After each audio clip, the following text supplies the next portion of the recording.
नाम अपनी गंदी जुबान से मत निकालो। तुम क्या जानो प्यार क्या होता है। ये मजा आया मेरा दिल चुराने। प्यार का प्यासा नदिया के पास नहीं जाएगा तो और कहाँ जाएगा। मुझे बेवकूफ मत समझिए, जाइए उसी के पास। उजाला होने से पहले जैसे अंधेरा कुछ ज्यादा घना हो जाता है, बस यही अमिताभ बच्चन के साथ शुरुआती करियर में हुआ था। एक के बाद एक उनकी फिल्में फ्लॉप हो रही थी, इसलिए बड़ी मुश्किल से काम मिलता था।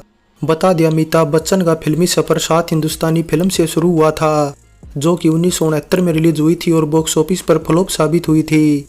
जिसके बाद फिर अमिताभ बच्चन को आगे चलकर कुछ मल्टी स्टारर फिल्मों के साथ साथ बतौर सोलो एक्टर के तौर पर फिल्मों में काम मिला।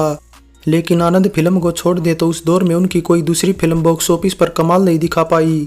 बतौर सोलो एक्टर 1973 तक आई संजोग, बंसी बिरजू और एक नज़र जैसी फिल्मों के फ्लॉप होने के बाद अमिताभ बच्चन को काम मिलने में मुश्किल होने लगी थी।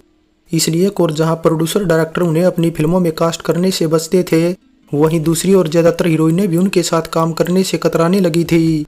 लेकिन अब 1972 में अमिताभ बच्चन को एक ऐसी फिल्म मिली जिसने उनके करियर को संवार दिया। हालांकि फिर भी आपको ये जानकर हैरानी होगी कि उनकी ये फिल्म बॉक्स ऑफिस पर रिलीज होते ही फ्लॉप हो गई थी। लेकिन जब दोबारा री रिलीज हुई तो इसने फिर बॉक्स ऑफिस पर कहर बरपा दिया। हम यहाँ जिस फिल्म की बात कर रहे हैं वो फिल्म थी बंदे हाथ, जो 16 फरवरी 1973 को रिलीज हुई थी और फिर इसे सफलता मिली थी जंजीर फिल्म के रिलीज के बाद। मुझे तुम्हारी शक्ल से भी नफरत है, चले जाओ यहाँ से, छोड़ो मुझे, मैं तुम्हारे आगे हाथ जोड़ती हूँ। बता दे, क्रेडिट के अकॉर्डिंग बंदे हाथ फिल्म का डायरेक्शन ओपी गोयल ने किया है। लेकिन आपको ये जानकर हैरानी होगी कि इस फिल्म के असली डायरेक्टर ओपी गोयल नहीं थे, बल्कि ओपी रल्हान थे। लेकिन बॉक्स ऑफिस पर जब फिल्म फ्लॉप साबित हुई तो रल्हान ने किसी को भी सच बताने से मना कर दिया और कहा कि इस फिल्म का डायरेक्शन ओपी गोयल ने ही किया है। फिल्म बंदे हाथ 1958 में आई शम्मी कपूर की फिल्म मुजरिम का रीमेक थी, जिसे ओपी रल्हान ने डायरेक्ट किया था। और ये अमिताभ बच्चन के करियर की पहली ऐसी फिल्म है जिसमें उन्होंने डबल रोल प्ले किया है। हालांकि अब खबरों की माने तो बंदे हाथ फिल्म 1973 में जंजीर से पहले आई थी और इसे तब कोई खरीदार नहीं मिला था। इतना ही नहीं, रिपोर्ट में ये भी बताया गया है कि मार्च 1972 को मुहूर्त होने के बाद ओपी रल्हान जब अमिताभ बच्चन संग मुंबई के आरके स्टूडियो में शूटिंग कर रहे थे, तभी बड़े डिस्ट्रीब्यूटर में से एक जीपी सिप्पी और उनकी टीम ने रल्हान से मुलाकात की थी और अमिताभ को फिल्म से निकालने की बात की थी। सिप्पी ने रल्हान से कहा कि अगर वे अमिताभ को फिल्म से बाहर निकाल देंगे तो वे उन्हें 1 लाख रुपए देंगे। लेकिन अब ओपी रल्हान ने साफ मना कर दिया। उन्हें लगा कि अगर ऐसा किया तो उनकी प्रतिष्ठा भी दांव पर लग जाएगी। इसलिए जैसा कि अनुमान जीपी सिप्पी ने लगाया था वही हुआ। अमिताभ को बाहर न करने का खामियाजा उन्हें भुगतना पड़ा और फिल्म बॉक्स ऑफिस पर बुरी तरह पिट गई। लेकिन इसके बाद जब अमिताभ बच्चन की जंजीर फिल्म रिलीज हुई और बॉक्स ऑफिस पर सुपरहिट साबित हुई, तो बंदे हाथ फिल्म के प्रोड्यूसर ओपी रल्हान ने फिल्म को दोबारा री रिलीज करने का फैसला कर लिया। और जब फिल्म दोबारा रिलीज हुई तो ये फिर बॉक्स ऑफिस पर अपना बजट और मुनाफा दोनों निकालने में सफल साबित हुई। बंदे हाथ अमिताभ बच्चन और मुमताज की साथ में आई पहली फिल्म थी, इसलिए दोनों के बीच कोई खास केमिस्ट्री न होने से दोनों की साथ में आई ये इकलौती फिल्म भी रह गई। हालांकि इसके उलट एक बात यह भी है कि 1966 में आई फिल्म फूल और पत्थर से धर्मेंद्र को बड़ा स्टार बनाने वाले ओपी रल्हान अमिताभ बच्चन को सिर्फ इसी शर्त पर कास्ट करने को राजी हुए कि अगर वे मुमताज को अपने साथ काम करने को राजी कर लेंगे तो वे उन्हें अपनी फिल्म का हीरो बना देंगे। अब अमिताभ उन दिनों एक सोलो हिट के लिए तरस रहे थे, जबकि वहीं मुमताज एक बड़ी स्टार थी और वे बॉलीवुड में सबसे ज्यादा फीस लेने वाली हीरोइन भी थी। लेकिन एक बात यह भी सच है कि वे बड़ी ही मुश्किल से ऊपर उठकर आई थी, इसलिए वे नए एक्टर्स की मदद करने से पीछे नहीं हटती थी। बस फिर इसी वजह से मुमताज अमिताभ बच्चन की एक रिक्वेस्ट पर ही उनके साथ फिल्म करने को तैयार हो गई।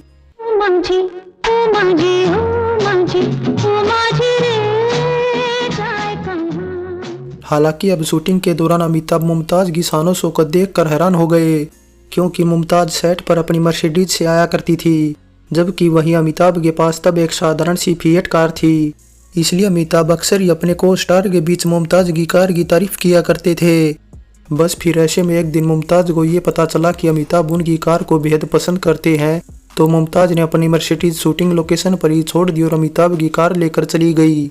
जिसके बाद फिर शूटिंग खत्म होने के बाद जब अमिताभ अपनी कार ढूंढने लगे तो उन्हें पता चला कि मुमताज ने उनके लिए मर्सिडीज छोड़ दी है।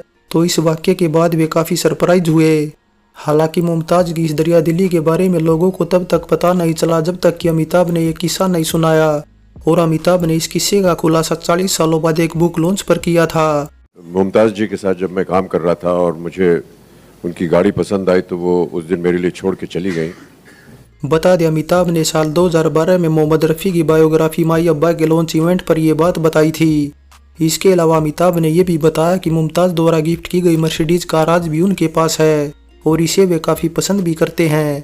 इसलिए अमिताभ दोस्तों के मामले में काफ़ी लकी रहे हैं और कई बेहतरीन लोगों का उन्हें साथ मिला है। क्या जानो मैं हूँ कौन, मारा हुआ। वैसे फिल्म बंदे हाथ की शूटिंग के दौरान मुमताज ने जो भविष्यवाणी की थी वो आगे चलकर सच भी साबित हुई थी, क्योंकि दरअसल मुमताज ने जब अमिताभ को कहा कि एक दिन वे महंगी कार खरीदेंगे तो अमिताभ उनकी ये बात सुनकर बेहद हैरान हुए थे, क्योंकि उनके पास तब काम नहीं था और ऐसे में मर्सिडीज कार वे कैसे खरीदते।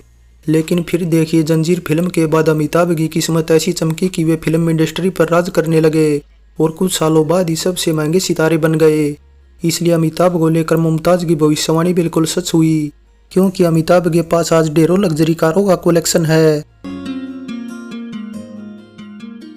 करियर की शुरुआत से ही अमिताभ बच्चन में जो सबसे बड़ी खूबी थी वो थी उनकी दमदार आवाज़। लेकिन बंदे हाथ अमिताभ बच्चन की एकमात्र ऐसी फिल्म बताई जाती जिसमें उनकी आवाज़ को डबिंग आर्टिस्ट द्वारा डब कराया गया था। अब हुआ दरअसल यूं कि अमिताभ बच्चन का इस फिल्म में डबल रोल है, इसलिए डायरेक्टर ने किरदारों को थोड़ा अलग दिखाने के लिए अमिताभ बच्चन के किरदार की आवाज़ को डबिंग आर्टिस्ट द्वारा डब कराया था। बहुत देर कर दी, अब तो ये नाटक हमेशा के लिए खत्म हो। हमने अक्सर ऐसा देखा कि एक फिल्म की कहानी किसी दूसरी फिल्म की कहानी से मिलती जुलती लगती है, और कई बार तो ऐसा भी होता है कि उनमें एक्टर भी एक ही होता है। बस फिर ऐसे में बंदे हाथ फिल्म में अमिताभ बच्चन जिस तरह पुलिस से भागते फिरते हैं और एक नई पहचान बनाते हैं, ठीक ऐसा ही 1983 में आई फिल्म महान और 1991 में आई फिल्म हम में भी दिखाया गया है, जिनमें अमिताभ कानून से भागते फिरते हैं और फिर एक नई पहचान बना लेते हैं। फिल्म बंदे हाथ में संगीत दिया है R.D. बर्मन ने, वहीं गीत लिखने का काम किया है मजरू सुल्तानपुरी ने, जिनके लिखे 6 गीत रखे गए हैं ऑडियो एल्बम में।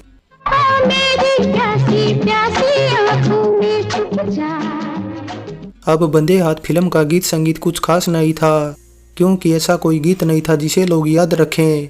हालांकि फिर भी बात करें सबसे ज़्यादा सुने जाने वाले गीत की तो लता मंगेशकर का गाया ये को ना जाए मेरा दिल चुराने सबसे ज़्यादा पसंदीदा गीत कहा जाएगा। इसके अलावा एक जानकारी ये भी देते चले कि किशोरदा के गाए क्या जानू मैं हूँ कौन गीत में इस्तेमाल दोनों को पंचमदा ने एक बंगाली फिल्म राजकुमारी के टीबू बोले के नो सहसाई गीत से उठाया था, जिसे पंचमदा ने ही तैयार किया था और ओरिजिनली इस गीत को भी किशोरदा ने ही गाया था। तुमने जो कुछ सुना जो कुछ देखा वो ठीक था माला, लेकिन मेरी भी तो सुनो।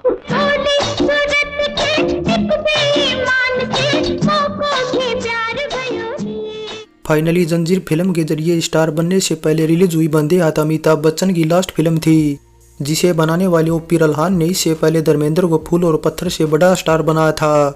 इसलिए अमिताभ को भी बंदे हाथ फिल्म से काफ़ी उम्मीदें थी। फिल्म में उनके साथ उस टाइम की सबसे महंगी हीरोइन मुमताज़ भी थी। ऐसे में अमिताभ मान रहे थे कि ये उनके लिए आखिरी मौका है, इसलिए उन्होंने खूब जी जान लगाकर शूटिंग की थी। लेकिन जब फिल्म रिलीज हुई और फ्लॉप हो गई तो वे बुरी तरह टूट गए और उन्होंने मुंबई छोड़ने का भी फैसला कर लिया। मगर इसके बाद जब मई महीने में रिलीज हुई जंजीर फिल्म बॉक्स ऑफिस पर सुपरहिट हुई तो अमिताभ की जिंदगी एकदम बदल गई और उनके घर के बाहर निर्माताओं की लाइनें लग गई। इसलिए ओ.पी. रल्हान ने भी फायदा उठाते हुए अपनी फिल्म बंदे हाथ को जुलाई महीने में दोबारा रिलीज कर दिया और इस बार दर्शकों ने उनकी फिल्म पर खूब प्यार बरसाया, जबकि फिल्म को पहले के मुकाबले काफ़ी कम थिएटर में रिलीज किया गया था। लेकिन बावजूद इसके फिल्म ने आसानी से न केवल अपना बजट रिकवर किया बल्कि थोड़ा मुनाफा भी कमा लिया। सो बंदे हाथ फिल्म पर हमारी ये पेशकश कैसी लगी नीचे कमेंट कर बताएं। अच्छी लगी है तो लाइक करें और चैनल को सब्सक्राइब करें। सो चलते हैं, फिर मिलेंगे एक और नई वीडियो के साथ।